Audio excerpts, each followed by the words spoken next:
Matius pasal 11 ayat 16 sampai 19 mengatakan demikian. Dengan apakah akan kuumpamakan orang-orang zaman ini?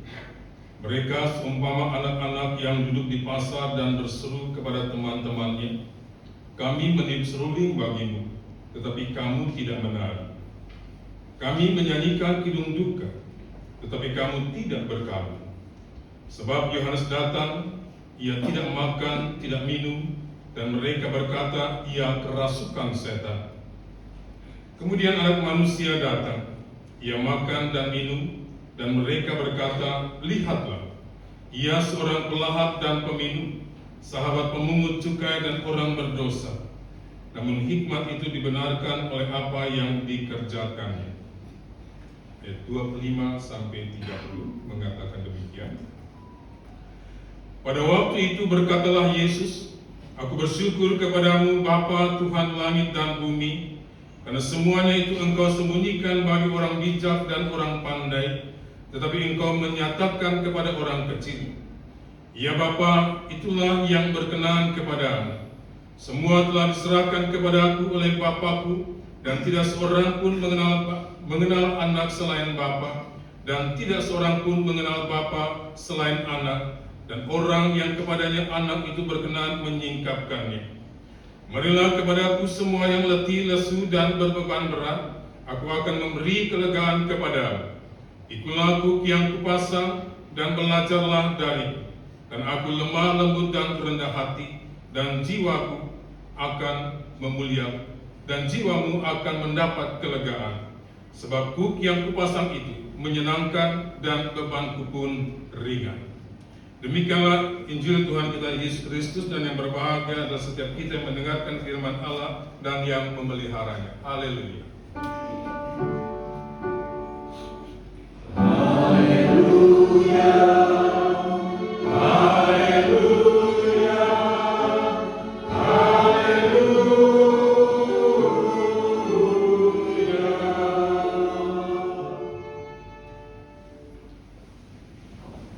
Selamat pagi Bapak Ibu dan saudara-saudara. Tema kita pada saat ini mengatakan kesetiaan segenap hidup. Bapak Ibu dan saudara-saudara yang dikasihi Tuhan, dalam sebuah kebaktian pernikahan, sepasang mempelai saling berjanji untuk setia sampai akhir atau setia seumur hidup mereka. Dan tampaknya sangat romantis sekali ketika keduanya saling mengucapkan janji. Berpegang tangan, berhadap-hadapan, sampai mau memisahkan. Realitasnya bagaimana? Bukan hanya sekedar bercerai,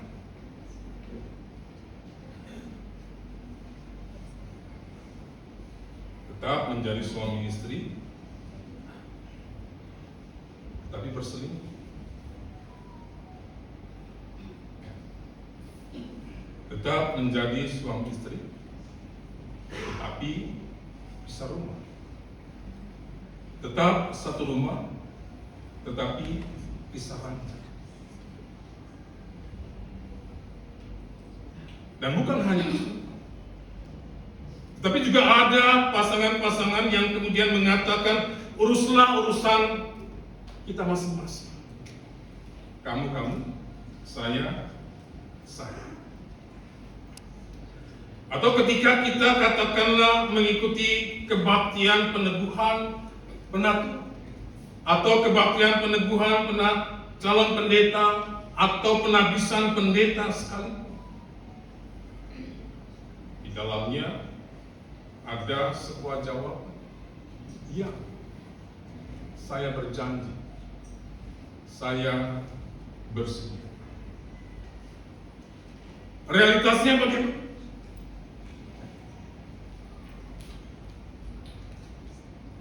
Ketika PMC, nama penatua memang masih tersemar, tetapi bolong-bolong. Dan kalaupun tidak hadir, tidak ada berita.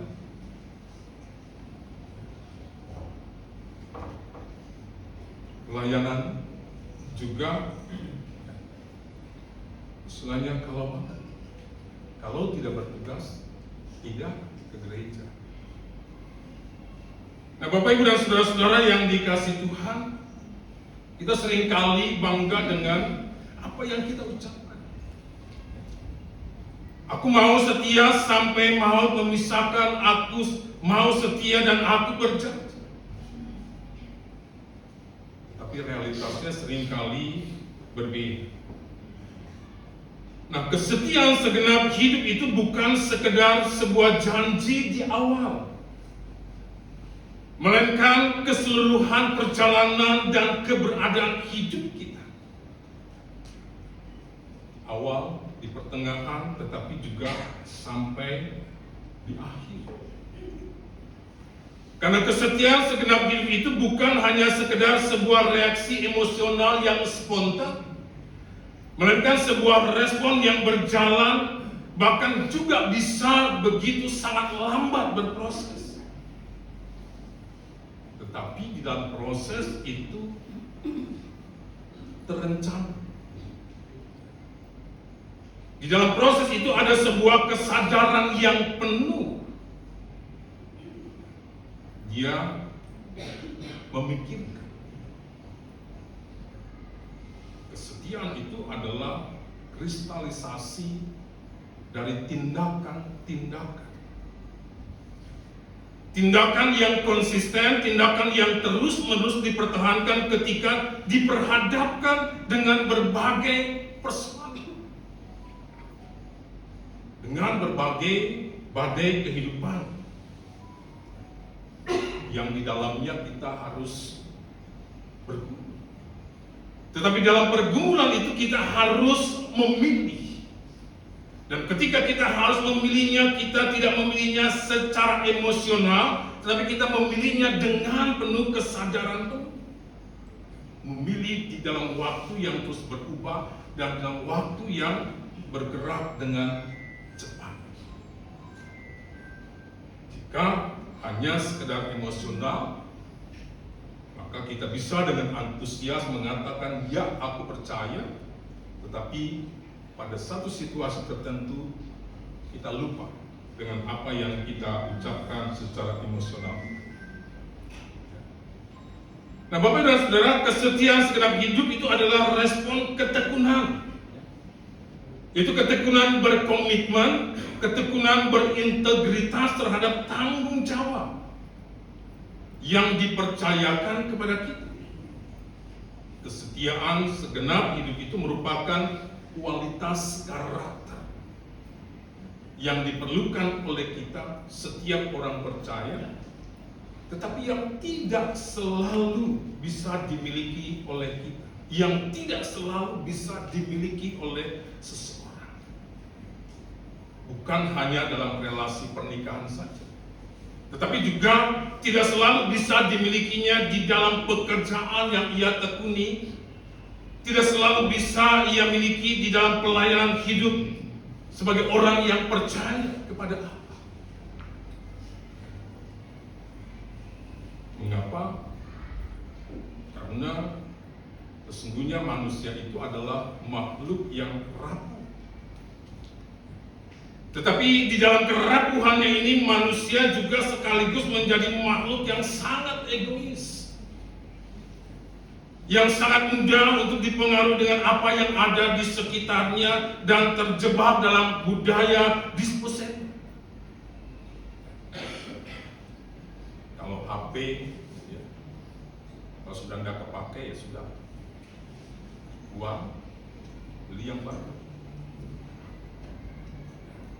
Dan tidak sedikit ya, dalam pernikahan juga seperti itu.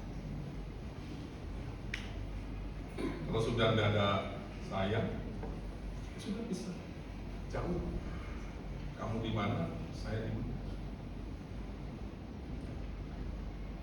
sekali pakai, buang.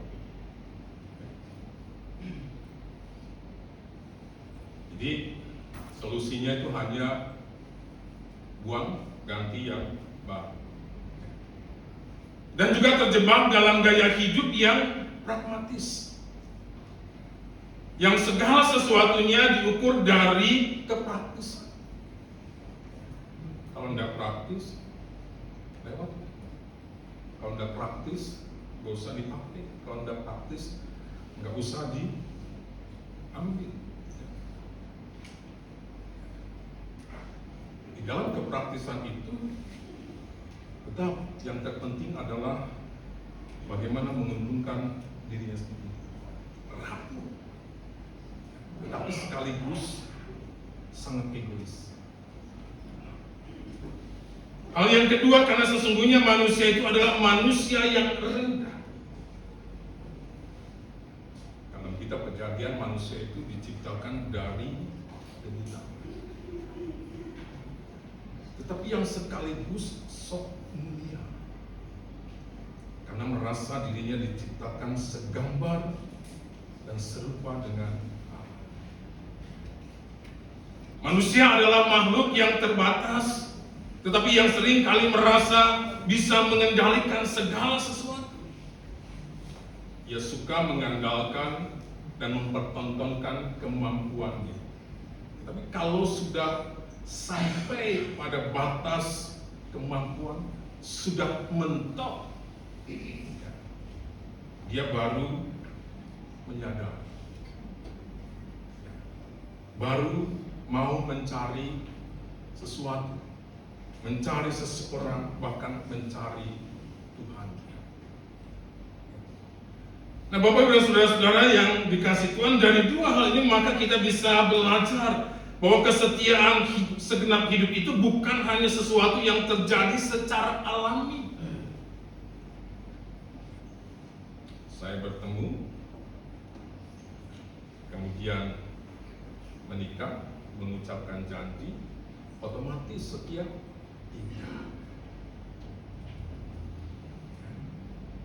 Saya dipanggil untuk menjadi seorang penatua, saya dipanggil untuk menjadi seorang pendeta, kemudian saya mengatakan, ya saya percaya. Tidak otomatis kemudian menjadi seorang penatua atau pendeta yang setia. Tidak alami. Sebab kesetiaan segenap hidup itu adalah merupakan kualitas karakter yang harus dilatih, bahkan yang harus diuji dalam berbagai realitas kehidupan yang bisa saja sangat menyulitkan, menyusahkan, bahkan membuatnya menderita. Tetapi di dalam latihan, di dalam ujian itu dia diajak untuk bergumul. Dan ketika dia memang harus bergumul, dia diajak untuk memilih, dan ia diajak untuk memilihnya dengan sadar. Sehingga ketika menjadi penatua tidak hanya sekedar santunan, ketika menjadi seorang pendeta tidak hanya sekedar saya sudah jadi pendeta, tetapi kesetiaan itu sesuatu yang kemudian dipegang. Nah, kalau kita belajar dari kitab Kejadian pasal 24, kita bisa mengetahui bahwa Eliezer adalah seorang hamba Allah, seorang hamba dari Abraham yang kemudian diberi kepercayaan dan tanggung jawab yang besar. Eliezer diminta oleh Abraham untuk mencarikan seorang calon istri bagi Ishak anaknya. Dan itu bukan sebuah pekerjaan yang mudah, karena Abraham memberikan syarat. Calon menantu itu tidak boleh seorang perempuan dari negeri di mana aku diam di dalamnya.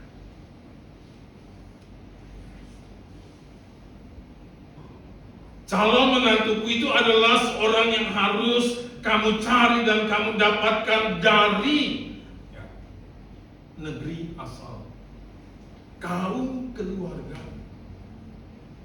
Dan itu berarti Eliezer harus melakukan sebuah perjalanan yang sangat-sangat jauh.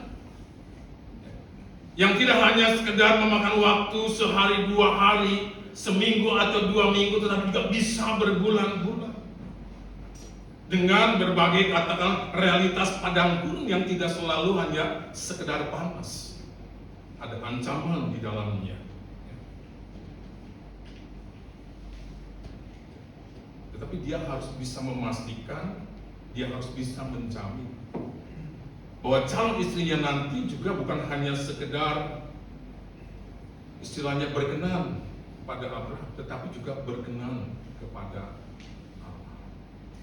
Tidak gampang. Dan kualitas karakter yang terlatih, yang teruji, dan kemudian dipilih secara sadar itu diperlihatkan oleh Eliezer. Yang pertama, ia berani menerima kepercayaan Abraham, dan ia berani untuk menerima tanggung jawab yang diberikan oleh Abraham itu di bawah sebuah janji.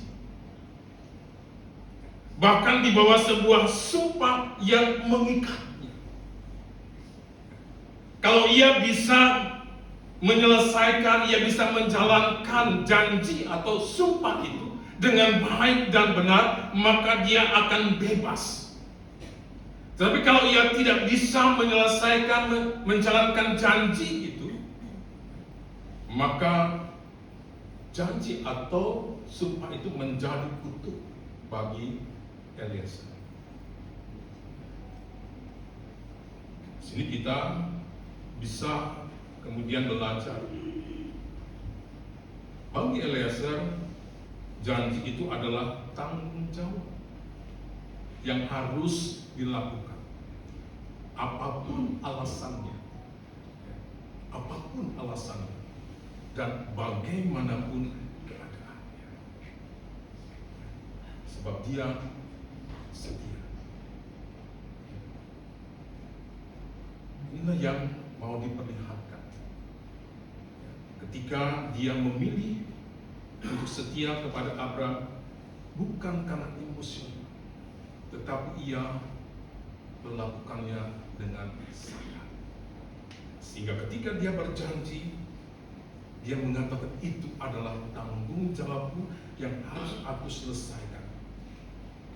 Apapun alasannya dan bagaimana keadaannya.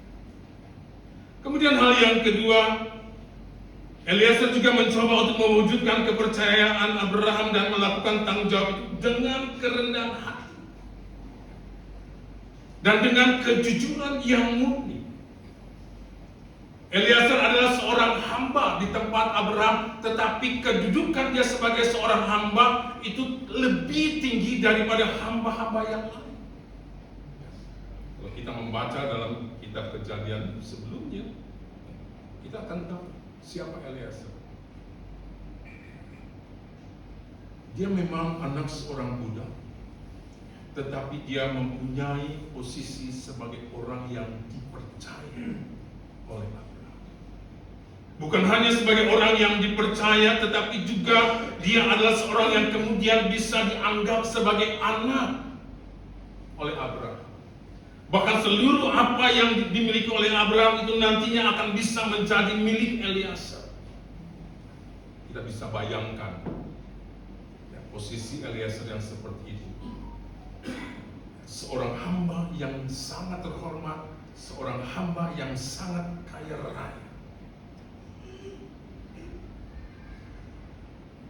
Tetapi dengan seketika posisi yang tinggi itu kemudian direndahkan kembali oleh Abraham. Pergilah ke negeri nenek moyangku, carilah istri bagi Ishak. Dia hanya seorang utusan. Dia bukan lagi sekedar anak, tapi dia hanya seorang utusan. Oleh sebab itu ketika dia sampai di negeri Mesopotamia, ketika ia bisa bertemu dengan keluarga dari Ribka, ia mengatakan, aku ini hamba Abraham. Dia tidak berani untuk mengatakan aku ini adalah orang kepercayaan Abraham. Tidak, aku ini hamba Abraham. Dia tidak mengatakan aku ini seorang penatua, aku ini seorang pendeta. Tidak, aku ini hamba Tuhan. Dan itu yang menggambarkan kerendahan hati Eliezer. Karena bagi Eliezer, kerendahan hatian dan kejujuran itu menjadi sebuah undangan baginya untuk dia bisa masuk ke dalam kehidupan seseorang, untuk dia bisa masuk ke dalam kehidupan kelompok atau komunitas yang ada di sekitarnya. Kita bisa bayangkan Ribka sebagai seorang perempuan yang kemudian bertemu dengan Eliezer sebagai orang asing.